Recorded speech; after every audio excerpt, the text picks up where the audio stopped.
पड़ेगा अपनी अपनी पार। यहाँ जितने आए हैं इनका नियम है कि इनको छोड़ करके जाना पड़ेगा। और आप जाओगे कहीं नहीं महाराज, प्रारब्ध अच्छे रहे तो आप उसी परिवार में जहां के तहां पुनः आ जाओगे, ध्यान रखना। और जब महाराज व्यास जी को मोह हुआ तो नारद जी ने समझाया, नारद जी को मोह हो गया तो विष्णु भगवान ने स्वयं समझाया। और एक महात्मा बड़ी अच्छी कथा सुनाते हैं महाराज की, ये परिवार कैसा है। बोले एक महाराज शिष्य थे, गुरु के बड़े अच्छे शिष्य, जंगल में गुरु जी का घर, गुरु जी वहीं रहते, शिष्य भी वहीं रहते। जब तक शिष्य की शादी नहीं हुई, शिष्य पूरा जीवन गुरु के साथ रहे। और महाराज जब शिष्य की शादी हो गई तो एक हफ्ते बाद जाए, गुरु से मिलकर के पुनः आ जाए, फिर एक महीने बाद जाने लगे। तो गुरु को शंका हुई कि हे भैया, तुम इतना कम दिन में क्यों आते हो मेरे पास? पहले तो रोज रहते थे, मेरी सेवा करते थे, आश्रम की सेवा करते थे। अब महाराज कभी एक महीना बाद आते हो, कभी 2 महीने बाद, ऐसा क्यों?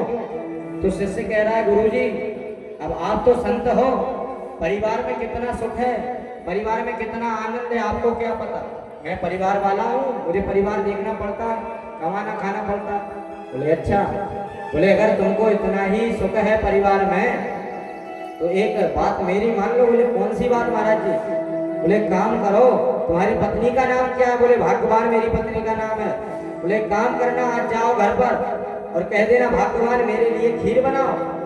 और जब भाग्यवान तुम्हारी पत्नी खीर बनाने के लिए चली जाए तो तुम बेहोश हो जाना, सोने का नाटक करना और ऐसे सो जाना कि लगे कि तुम मर गए, सांस मत लेना, रोक लेना। महाराज चेला भी बड़ा कट्टर, ठीक है महाराज आप ही की बात मान लेते हैं। चेला गया, गुरु ने कह दिया कि जब तक हम ना आ जाए वहां, जब तक सांस नहीं छोड़ना और आंख नहीं खोलना, चाहे कुछ भी हो जाए। आप शिष्य तो शिष्य है महाराज। गए, बोले भगवान भगवान यहाँ पत्नी आई, जी जी जी क्या करना? बोले एक काम करो, आज खीर खाने का मन है, खीर बना दो।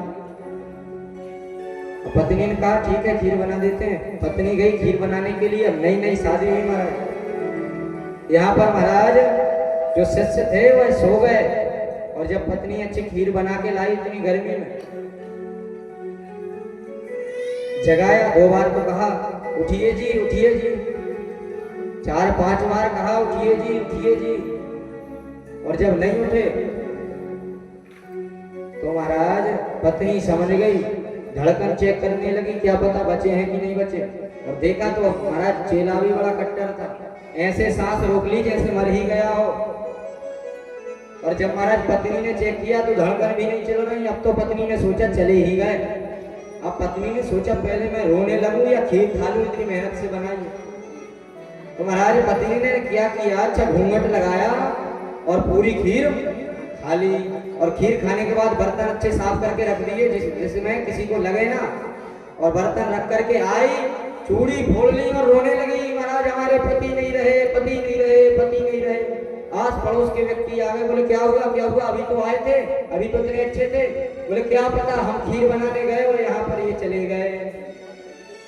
अरे वाह। अब उसकी अर्थी की तैयारी होने लगी, उसके भाई बंधु सब लोग आ गए महाराज। अब उसकी माता थी वह चतुर्थी कहने लगी, एक काम करो, हमारे बेटे के गुरु हैं जो जंगल में रहते हैं उनको ले आओ, बहुत जानकार हैं, वो क्या पता जिंदा कर दे। बोले ठीक है। अब गुरुजी भी आ गए। अब गुरुजी आए, गुरुजी से सब पूरे परिवार वाले हाथ जोड़ के कहने लगे, हे गुरुजी हमारे आपका शिष्य है, जीवन भर आपकी सेवा की है, इसको जीवित कर दो, आप में तो इतनी क्षमता है, तपस्या की है आपने, साधना की है। तो महाराज जी बोले कि 1 गिलास दूध ले आओ। अब यहाँ गई माता जी 1 गिलास दूध ले आए। बोले एक काम करो, जो भी व्यक्ति 1 गिलास दूध, इस दूध को पिएगा वह मर जाएगा और ये व्यक्ति जीवित हो जाएगा, यही उपाय है इसको जिंदा करने का। बोले ठीक है। अब बोले इसको पिएगा कौन? तो गुरुदेव को पता। गुरुदेव कहने लगे कि इसकी पत्नी को पिला दो, ये तो बहुत प्रेम करती थी इससे। हमारा चेला सब सुन रहा है सोता हुआ कि कौन क्या कर रहा है। अब चेले ने सोचा वाह मेरी पत्नी को दूध पिलाने के लिए कह रहे हैं, वो तो पी लेगी, बहुत प्रेम करती है मुझसे। और पत्नी से जैसे ही कहा पत्नी दूर चली गई। बोले हमें क्या है, हम तो दूसरी शादी करेंगे, हम क्यों पिए, हम मर जाएंगे महाराज, हमारे बाल बच्चे ये वो। पत्नी ने नहीं पिया। बोले एक काम करो, भाई को पिला दो, ये बहुत प्रेम करता है अपने छोटे भाई से।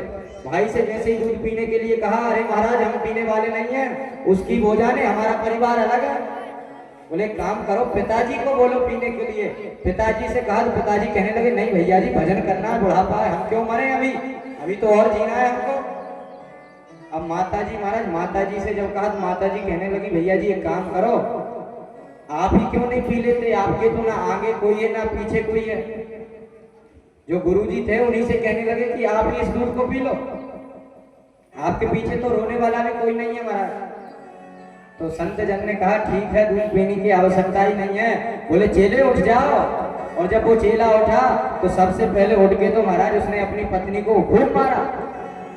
बोले इतना प्रेम बताती है, और मैं जब मरने की स्थिति में हो गया तो महाराज पहले तुझको खीर खानी थी, तूने पहले खीर खाई और उसके बाद रोने लगी यहाँ आकर के। यहाँ पर एक गुरु ने अपने शिष्य को पूरी संसार की चपलता चंचलता बता दी कि यही संसार है। यहाँ महाराज कलिकाल में कोई ना तेरा है ना मेरा। और जिस परिवार को लेकर के हम बैठे रहते हैं महाराज, कमाने खाने में बैल की तरह लगे रहते हैं, ध्यान देना, वही परिवार हमारी मरणोपरांत स्थिति में साथ नहीं देता। जिन रिश्तेदारों के लिए हम परेशान होते हैं, रोते हैं, विलाप करते हैं, वही रिश्तेदार जब आपकी अर्थी में आएगा तो पूछेगा महाराज कितना समय लगेगा, जल्दी जला दो उसको। और आपको छीने के बाद महाराज नहाएगा। ये क्या नियम है, ध्यान देना, यह संसार की सत्यता है और कुछ नहीं है। जो रिश्तेदार आपको महाराज संग घूमता, आपसे इतनी प्रेम भरी बातें करता, आपके लिए मरने मिटने के लिए तैयार होता, वही रिश्तेदार जब आपकी तेरही में भोजन करने आएगा तो वो पूछेगा महाराज रसगुल्ले कितने प्रकार के हैं। ये जीवन का सत्य है। और स्वयं शंकर भगवान पार्वती जी से कह रहे हैं, उमा कयहूं मैं अनुभव अपना, केवल सत्य हरि भजन। भैया ध्यान देना, यहाँ पर सत्य का हरि का भजन बताया है। जो सत्य है, सत्य हरि भजन, जगत सब सपना। बोले जो जगत है ये सपना है, और जो सत्य है वो सिर्फ हरि का भजन है। और इतना जानने के पश्चात भी अगर आप भगवान की भक्ति नहीं कर रहे तो कुछ मिलने वाला है क्या? कुछ नहीं मिलेगा। इसलिए भगवान की भक्ति करना आवश्यक है। और भगवान की भक्ति कब होगी? जब भगवान से लगन लग जाएगी।